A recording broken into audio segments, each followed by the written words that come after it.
Today we are reflecting on one of the shortest yet most powerful chapters in the Qur'an, Surah Al-Kawthar, a divine response to mockery, a promise of abundance, a legacy that outlives insult. There was silence before the light of Al-Kawthar was revealed, a moment before divine speech entered history. As recorded in the Qur'an, Allah revealed this divine assurance.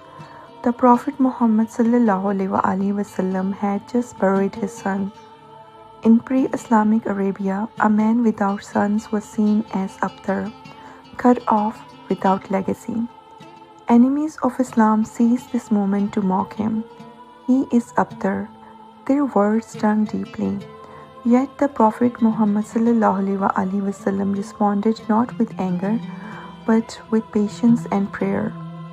Then Allah revealed His words, recorded forever in Surah Al-Kawthar, silencing their mockery and uplifting the Prophet Muhammad ﷺ with honor. Indeed, we have granted you Al-Kawthar, not loss, but abundance, not an end, but eternal honor. Scholars of Tafsir explain that Al-Kawthar is not limited to a river in paradise.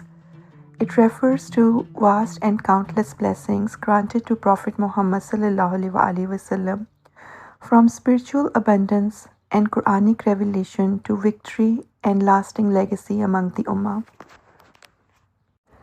This verse opens with absolute certainty. Inna atayna kal kawthar. The use of inna, indeed we, confirms that this is not merely a hope or promise, but a divine established reality. The verb atainaka means we have gifted you, a word that conveys generosity and grace. It's not something earned, but something lovingly granted.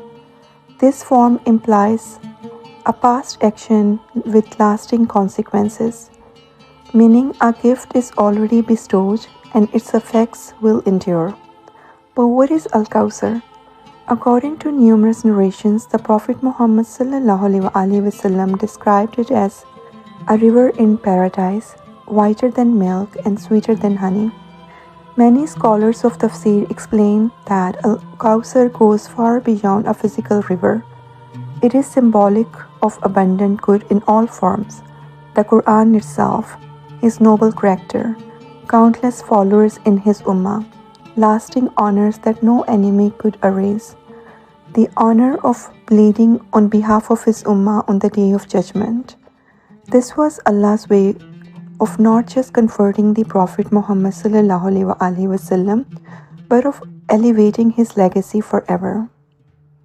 After the assurance of divine abundance, Allah gives guidance. فَصَلِّ لِرَبِّكَ وَانْحَرْ.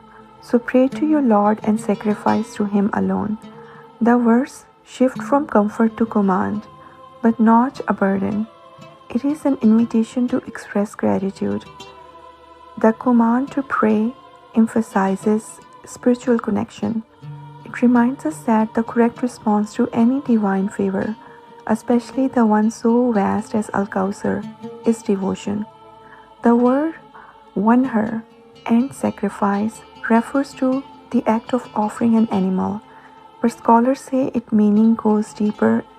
It reflects total submission and sincerity, and that worship is for Allah alone, not for public show, pride, or social pressure.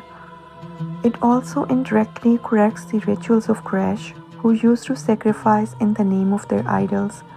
Now the Prophet Muhammad ﷺ is told to do the opposite. Worship your Lord alone, do it openly, do it gracefully. This verse teaches a timeless lesson. True honor lies not in public approval, but in private devotion to Allah. In the final verse, Allah turns the insults of the enemies back upon them. Inna shaniaka huwal abtar. The word shaniaka means the one who hates you, holds hostility against you, and al-abtar, the same insult they directed at the Prophet Muhammad ﷺ, now returns to describe them. This is divine justice, not by the Prophet's hand, but by Allah's word. They thought the Prophet Muhammad ﷺ was forgotten, but his name would be remembered in every call to prayer, recited in every prayer, honored across every generation. Meanwhile, the mockers, despite their power in their time, have no lasting mention. Their legacy faded. The legacy of the Prophet Muhammad ﷺ remains everlasting. This final verse completes the picture of Surah Al-Kawthar, a gift of spiritual abundance, a command to respond with worship, and a declaration that mockery will never define a believer's worth. In just 3 verses, Allah turned sorrow into strength, mockery into majesty, and loss into legacy. Surah Al-Kawthar is not just comfort to the Prophet Muhammad ﷺ.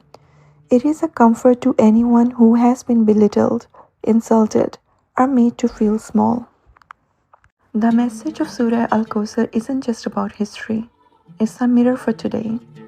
It reminds us, when the world mocks your faith, when your effort seems overlooked, when your worth is questioned, Allah sees, Allah knows, Allah honors.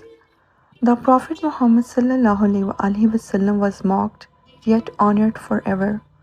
You too may feel small, but to Allah, sincere hearts are never forgotten. Let this surah remind you, from grief can come the greatest gifts. From patience can rise the most lasting legacy. From a few words, Allah can shape eternity. A timeless reminder. Honor comes from Him alone.